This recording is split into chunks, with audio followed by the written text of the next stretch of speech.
Well, good morning, everybody. It is Dave, and as you can see, here's Bo. We're headed out to the yard today. It is July the 12th, 2025.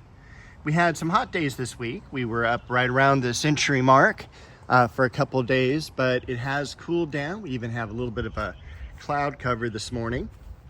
This week's supposed to be very nice and pleasant in the high 80s, which I will take any day of the week, as will Bo. So we're gonna walk around the rose garden area first. The main thing we did this week was we pruned back the rose arbor, the Cecile Bruners, on either side of that. And that took a couple of days, took the ladder, but it turned out really, really nicely. And again, just real happy I did that.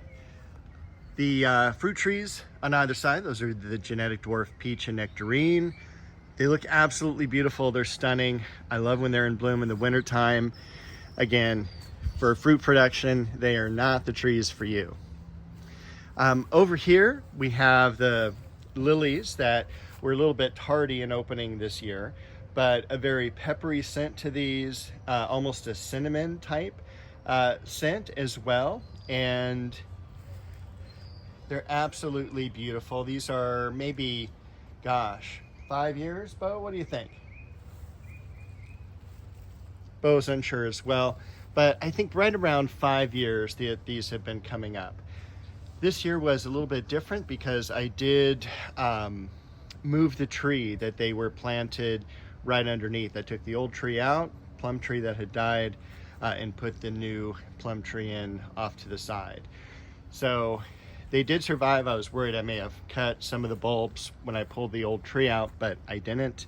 You can also see the oriental lilies. Those are gone as well. As far as when those lilies die off, I just went ahead and cut them back to about the halfway point. You want to have as much foliage as possible to keep the chlorophyll bringing in energy, and that brings it right down back to the bulb. These will die back naturally in the fall and early winter. And so at that time, once these turn yellow and such, you can go ahead, cut these right back to the ground. Gives us a little bit better look at the Leonotis over here. And again, that plant is probably going to be moved this year. It is just way too big for the area. It'll be like the 4th time I've moved this, but luckily it's great for transplanting, very easy to grow, very hardy. And I was noticing when I was walking around the school landscape, they've got several of these as well. And probably one of the reasons that they're in a school landscape is that they're very, very hardy. The bearded iris, I think that was in last week's video where I pruned those back. So they're doing great. I've got the Pittosporum beach ball and a Caprasma. We've got Bo back there by the cat mint. I cut that back too. She was not happy about that. We've also got the nice Berberis next to her and the yew behind here. So still working on that area. Over here, I did do some more grass removal around the bricks. Started cutting back some of these bearded iris, and you would be just like amazed just by cutting back the grass around the bricks, this small area here. That was about like 4 of the 5-gallon like buckets of debris. That's how bad that had gotten. But there still needs to be a lot of work here, and I definitely want to get this cleaned up. The beautiful flowering apricot here needs to be staked, so it's a little bit straighter, just off kilter a little bit, just enough to bother me. But this first year, I'm just going to leave it alone. I'll stake it in the wintertime just in case that stake goes through any roots. And of course, it just reminds me, one time I had a tomato plant that had seeded, and it was gorgeous. I put it into a cage, and I didn't put it into a cage because I staked it.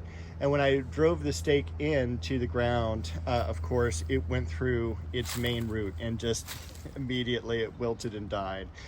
So be careful when staking is the moral of that story.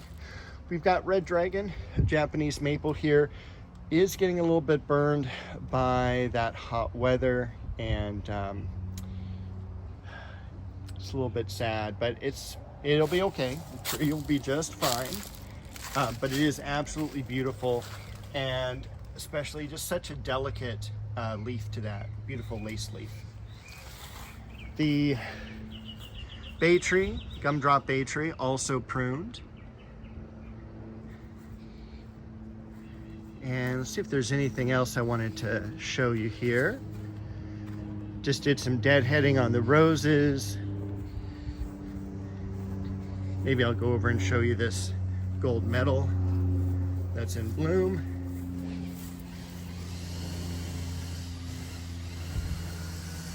My neighbor's working out in the yard, so we're gonna go ahead and exit this area real quick. Got a dead little branch from the macadamia, because that's one thing I also did. By the way, Chocolate Cosmos. I went ahead and thinned out more of the macadamia. So I just figured, you know, if I can do that maybe once a month or so, just pulling out any branches that are crossing, going toward the inside, growing from like this area here, that immediately will save me so much work when I prune it in the winter time. I'm not going to prune it this year though. So one other thing before we move to the other side of the yard is this lily, first year lily that I planted did open up. All right, so over here in the veggies, most of them are kind of yellowing out already with the summer heat, and now that we're in July. So a few of these will probably be taken out over the course of the next week or two. Harvested a lot of the fruit that I wanted to harvest. And, you know, fortunately there was, you know, more than I needed. I did want to do some other vegetables like corn and things like that, and those just never got planted. I'll blame Bo on that one. But she could only have made furrows for me. The cantaloupe is doing really nicely though, as kind of a midsummer, late summer type of plant vine. And we do have some small cantaloupe here as well beginning. The beautiful Magnolia Elizabeths on either side. I'll probably go and visit Upland Nursery tomorrow and see what their selection of plumerias look like, because I do want to put in another plumeria primarily in the back here, another one over here, and then maybe one more over here. So again, kind of making a nice little curve around up here. I am always surprised at how quickly the liquid amber suckers come up, and those need to be cut out because there's some rocks in between there. But they're just obstructing my view. The other Japanese maple up here, waterfall, looking absolutely beautiful. It's doing much better this year than it did last year. Last year just stayed in a container and just kind of sat on the side of the yard. The Bloodgood, the one dwarf Japanese maple back here, which I can never remember or pronounce the name of. I'm not even going to try. We've got the beautiful heliotropium in the background. That's done terrifically well. And penguin pine, the clivia underneath. The shade cloth, I need to elevate the shade cloth above the clivia because it is a little bit burning on the tips of the leaves. And then of course here, the other Bloodgood maple. A couple of things I did a couple weeks ago. Back here, when I was cleaning out this bed, I did a couple cuttings. I'm hoping the cuttings rooted, because we're at least 2 weeks now since that time, and these have not died off. So I'm hoping there was enough moisture and shade for them to root just right into the ground. Geraniums are pretty easy as far as propagation goes.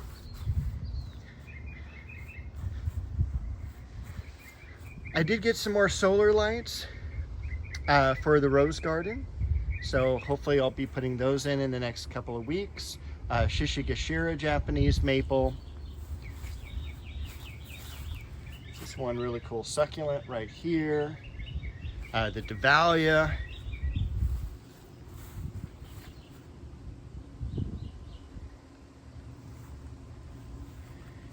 And still a lot more work that needs to be done over here. Did recently prune the Eugenia, the Pink Breath of Heaven, the Diosma. I got started on half of the tree as well, thinning that out, cutting out all the huge amount of, water growth that you would call it. It would be like random stems like these coming up super quickly and not really helping the structure of the tree. Those need to be pruned off, and you can kind of see the lightness of this area here to the heaviness of these branches here because of all that extra growth. So I want to go ahead and prune those off as soon as possible over the next week. Probably be nice because of the weather. Don't ever prune when it's going to be like 100 degrees, as whatever underneath what you're pruning will be damaged by sun and heat. So I think that is everything. I'm going to take you out to the front yard for just a minute. All right, here we are in the front yard.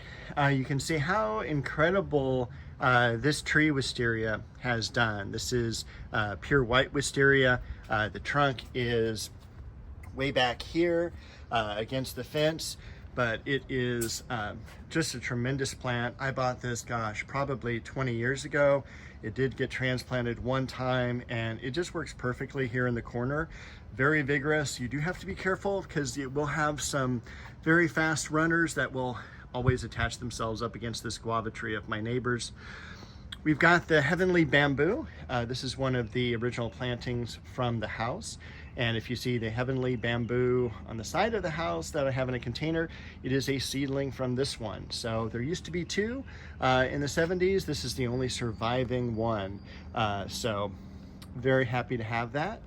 We've got some sedum here around the base of the Cape honeysuckle, and I did make some cuttings so that they would go behind all the roses as well, and those tend to be looking pretty good. The roses have finished their main flush of blossoms, hoping that there will be another one in the fall. All the weeds are gone, heavily mulched with cedar shavings, and so that will be this area next. I still have to do.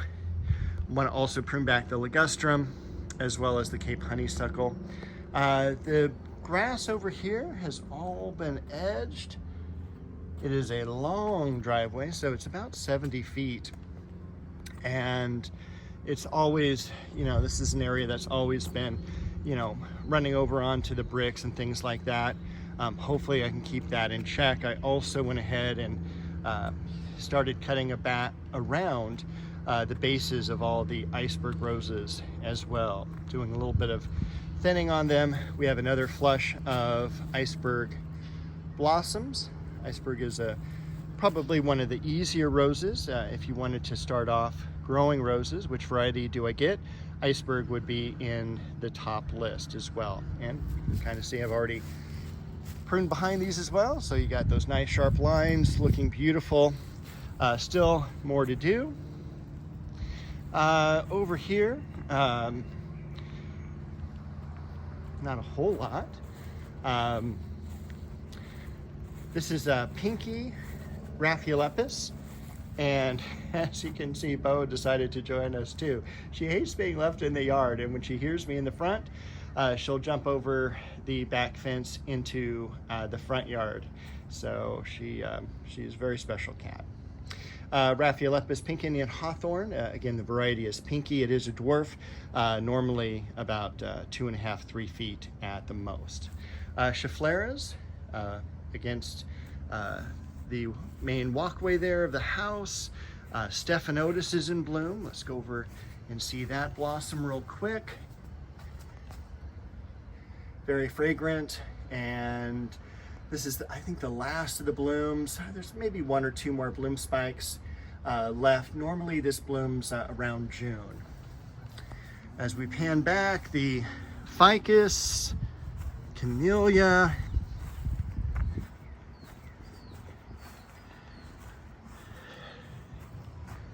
seedling, and senior moment. I think that is a native ligustrum. So that's seeded there. And then the xylosma up above. I did prune some of the liquid amber here. There were 4 liquid ambers on the property. That was not a good thing. Liquid ambers get very tall, they're very messy, lots of leaves, and required a lot more care than I could have offered in terms of pruning. But this one got hacked back. I think the term is pollarded, when they just cut it just right to the main bases. And so fortunately, it did leaf out again, and it's doing its restructuring. But I've cut all the lower branches that have come on to the tree, and so now it looks pretty good. I think that may be everything now. So Bo is coming along to greet us. We'll see, she's around here. There she is. All right, we'll see everyone later. Heading back to the backyard.